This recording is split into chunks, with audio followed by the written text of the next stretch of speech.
now my mind is blown.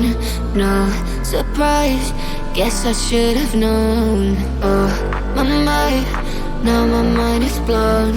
No surprise, guess I should have known. You got control of me, break my barricades. Walls are crumbling, grounds they shake. You came to save, but it's way too late. Every single time you say I cave.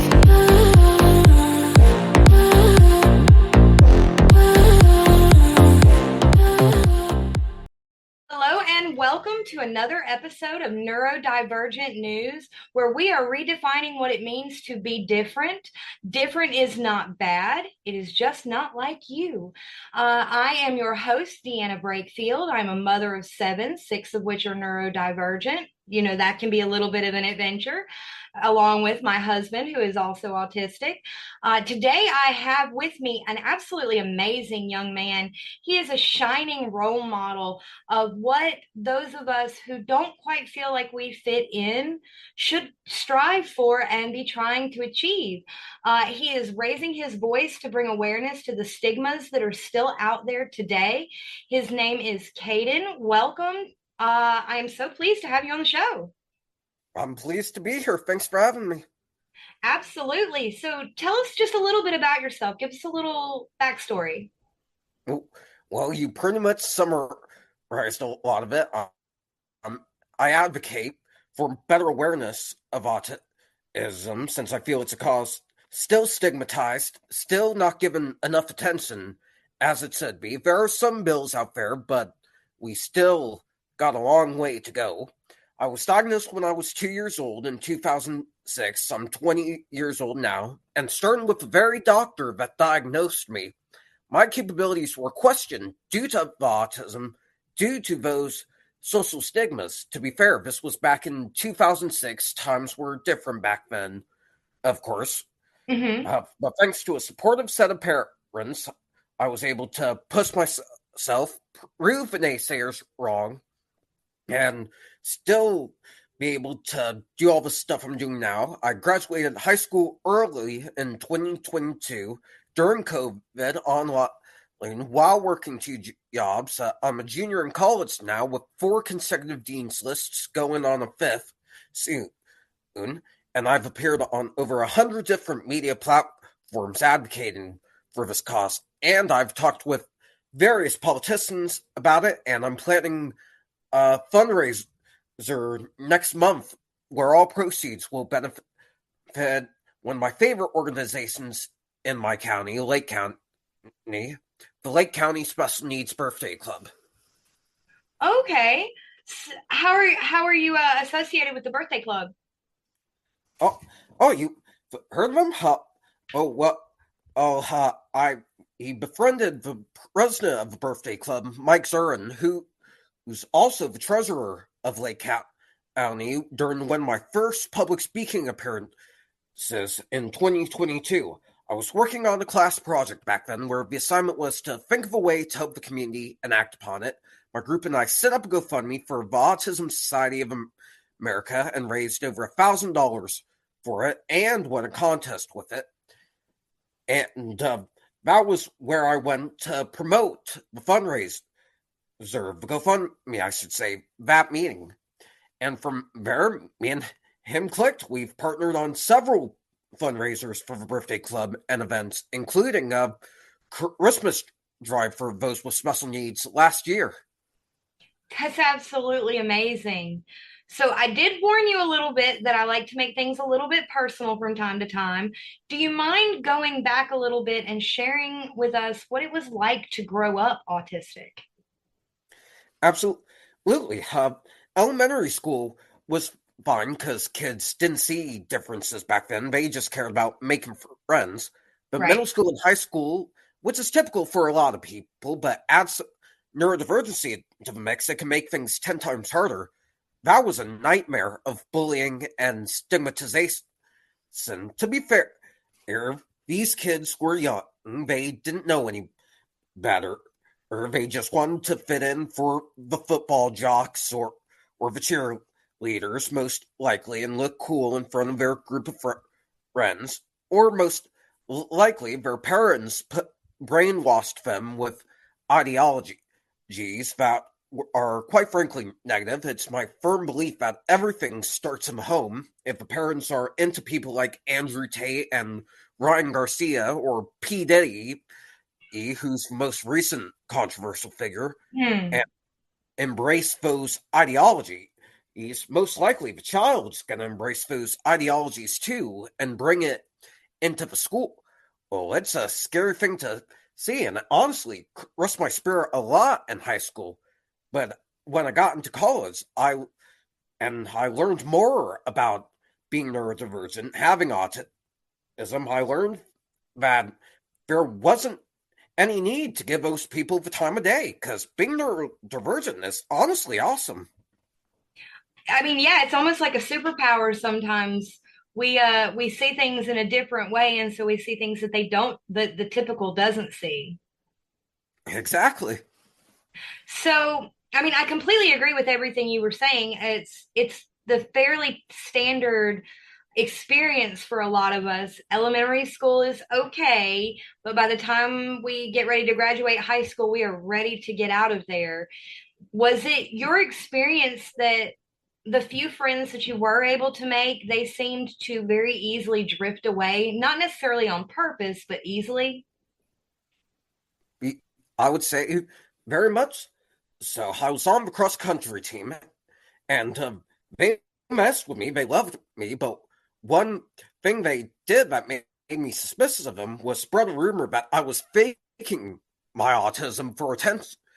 Because in my freshman year, I ended up getting on the front page of the sports section for some early advocacy work I did for a class project in a special education class that I got them involved with. The project there was donating shoe boxes to help pack up little goodie bags for struggling kids around the world. And I believed in that cause. So I got as many people within the school, well, including the cross country team, involved in that. And I actually, believe it or not, got over 100 shoe boxes on my own.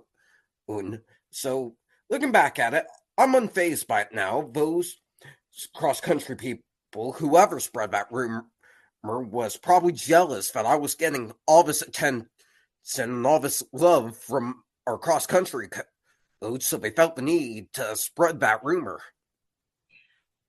Yeah, that was also my experience. I'm not autistic. I have extreme ADHD, but it was my experience that when teachers liked me for the qualities that teachers look in, such as attentiveness and wanting to cooperate or not cooperate, participate in their activities, that it seemed like the other kids took offense.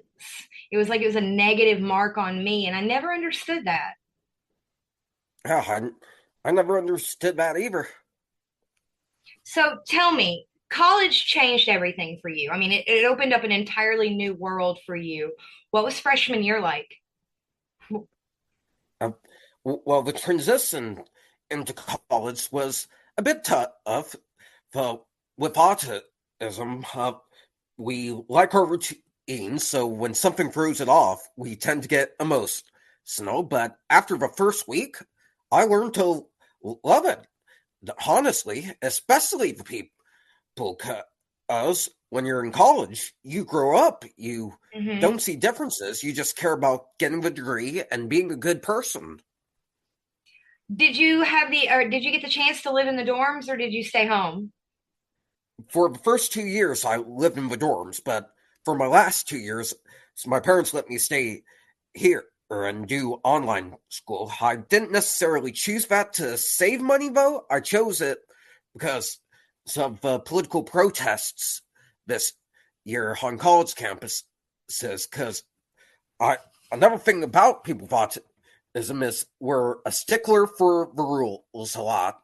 Very You much. probably see it with your husband. I'm the same way about rules. I think they should be followed, and I think people should focus on their academics, especially if they're paying hundreds upon thousands of dollars. And I found it even more absurd that people thought breaking the law to get your point across about a cause you like is okay. which we saw a lot of during protests on those campuses. And I thought, I'm not paying over $30,000 to watch the destruction of a college campus in the name of a cause people like. Don't get me wrong, I admire what they believe in. I admire what they're trying to do, but I think there's a better way to advocacy than vigilantism and civil disobedience. Going on these platforms like this is a better approach to advocacy than that. At planning a fundraiser, talking to your local politicians about your cause. So I'm sorry. I take it from what you were just saying that the protests were particularly bad where you're at. Not in Ken. There were protests, and there was a little bit of vandalism during a sensitive day in the school calendar, the May 4th celebration, to be exact. And I told them, look, I admire what you're doing, but you know this is a sensitive day, right? Like, did you get permission from the people in charge of this to do the protest? And they were like, yes, we did. And blah, blah, blah. And then I kept seeing it on Instagram through and graduations made about politics. And when I made a comment saying, hey, not everything has to be political, I admire it, but I had to delete it immediately because people were saying, you don't speak for me. What are you doing? We're just advocating for such and such free speech. And that was another contributing factor to me choosing to be online. The TikTok generation, as I like to call my generation, being quick to attack, quick to judge, when I'm just saying not everything has to be political. Not everything has to be vigilantism and activism, especially during special moments or sensitive days. Right. So what do you think would be a better, I mean, a lot of this is lack of communication from my perspective. What do you think, aside from doing things like a fundraiser or talking to your politicians, is there another way that maybe college students could express themselves on campus? Like I said, appearing on media platforms to advocate for your cause in a peaceful and respectful manner, like what I usually do. I have over 100 under my belt, and I think that's a better approach to advocacy because you get your message out there to a widespread audience without it being illegal activity. Or if it's a campus issue, like you have an issue with a teacher or something like that, the teacher says something or does something you don't like, talk to your dean, talk to whoever's in charge of the school about the issue and see what they can do to change. And the two things you shouldn't do is commit vigilantism or protest crimes and go on social media and attempt to ruin people's reputation because you take something out of context. Like you said, it's lack of communication. Do you find that the administration at your university is particularly receptive to the students? I would say so. He was very close with the administration on campus. One person in particular, to be exact.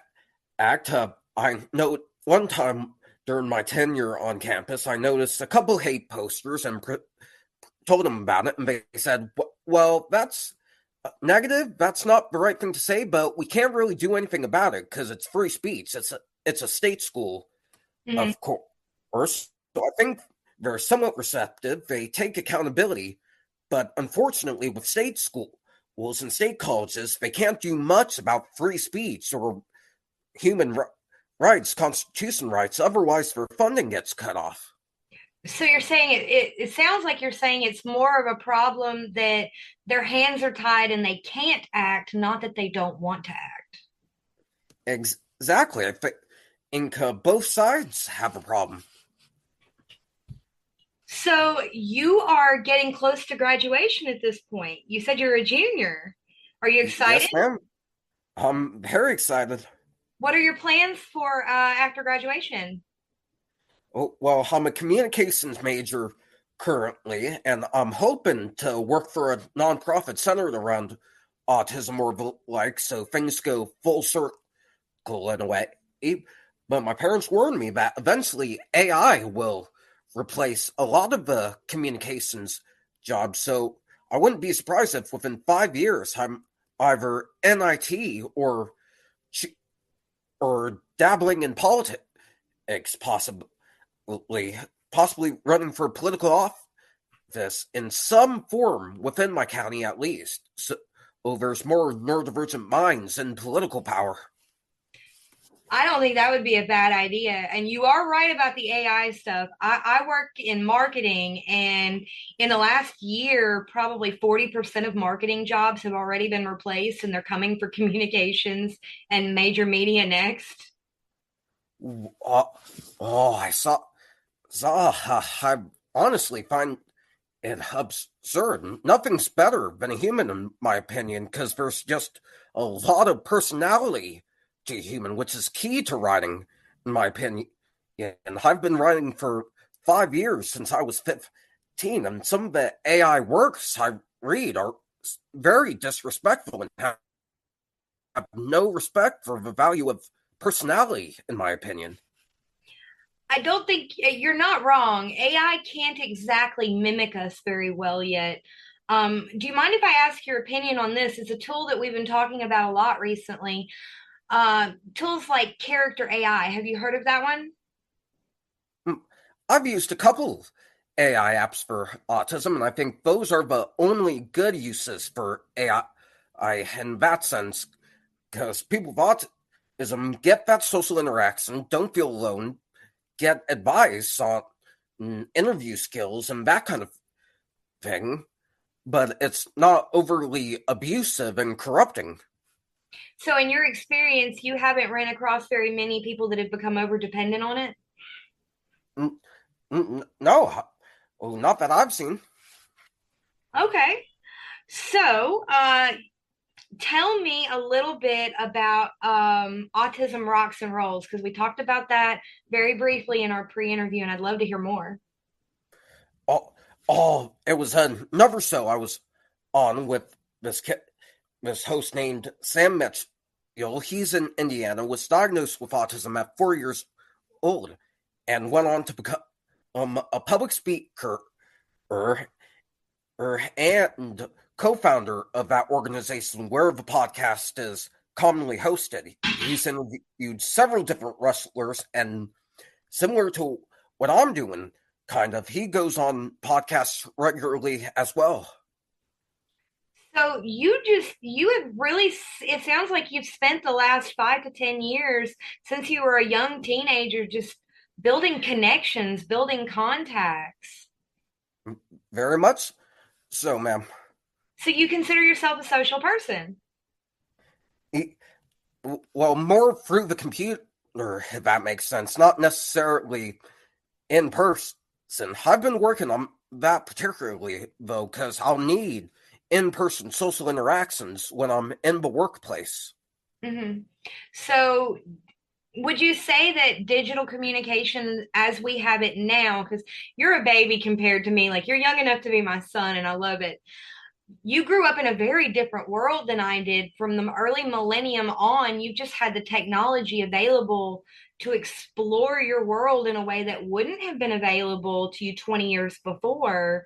Has it been a blessing, or has it limited you slightly? It's honestly been a lesson for me, and especially in the sense of the podcast appearances and public speaking opportunities. Hmm. Keep going. Oh, okay, okay. Hey, I think it's great that you don't necessarily need to go on a stage anymore to talk to people. Yeah, I know that I personally would not be able to get up on a stage or in front of a big like television camera and do what we're doing right now. That would not be okay.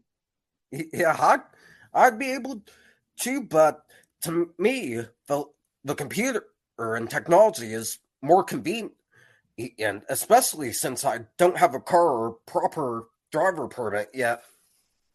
So I have avoided asking up until now, but it sounds like you're saying that you have some mobility issues. Oh, no, I don't have mobility. I'm capable of driving a car. I just am nervous about it.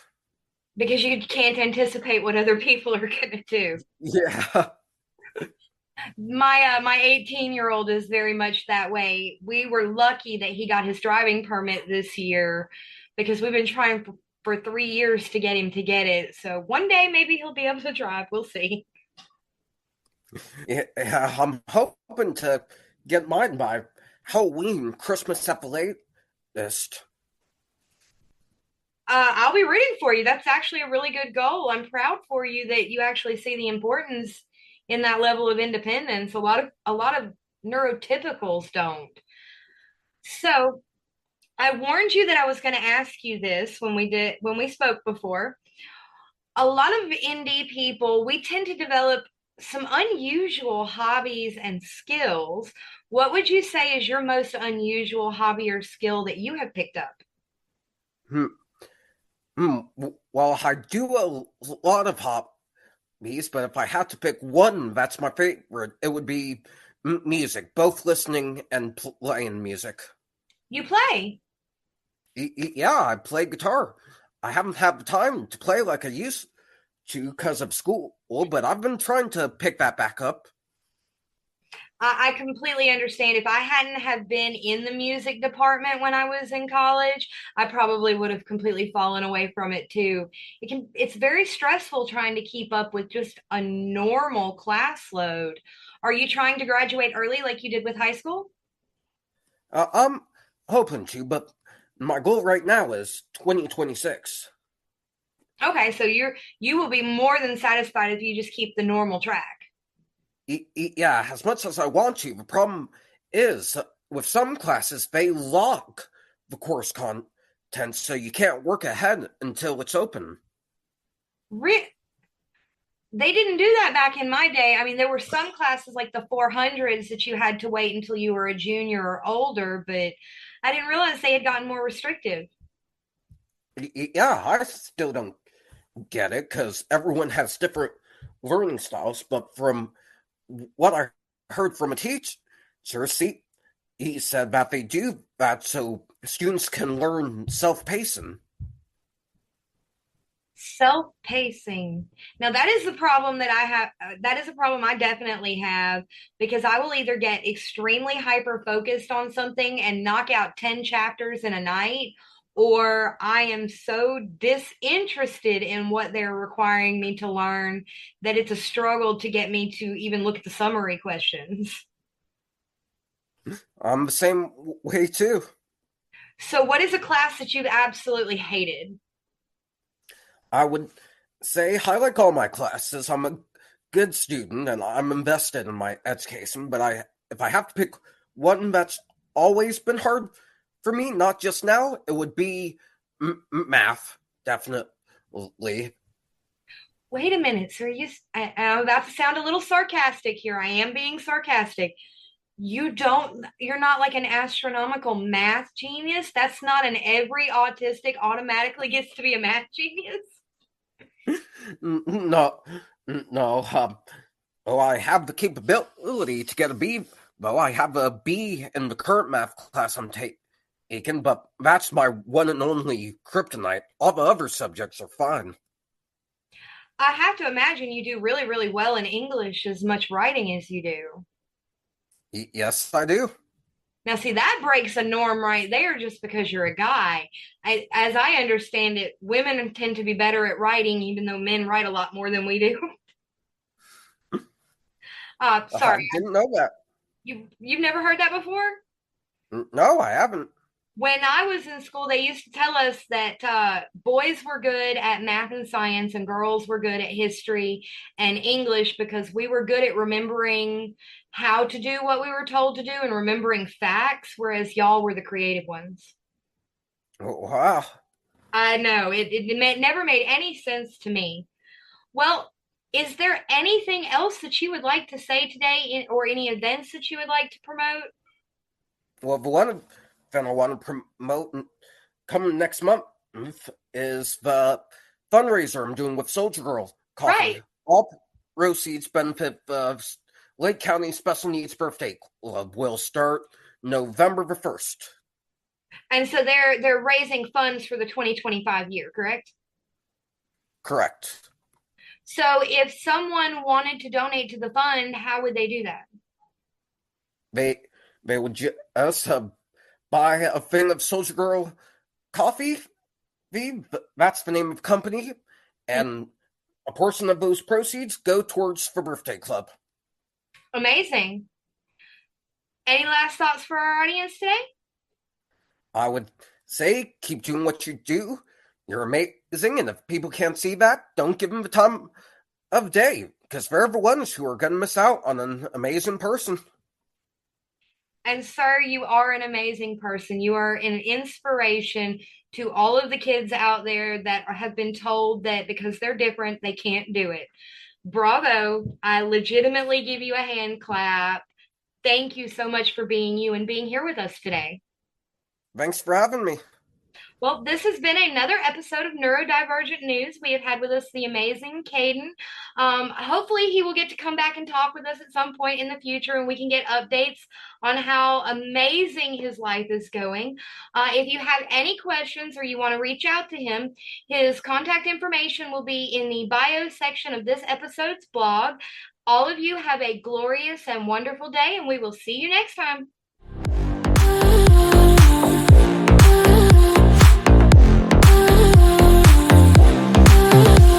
You got control.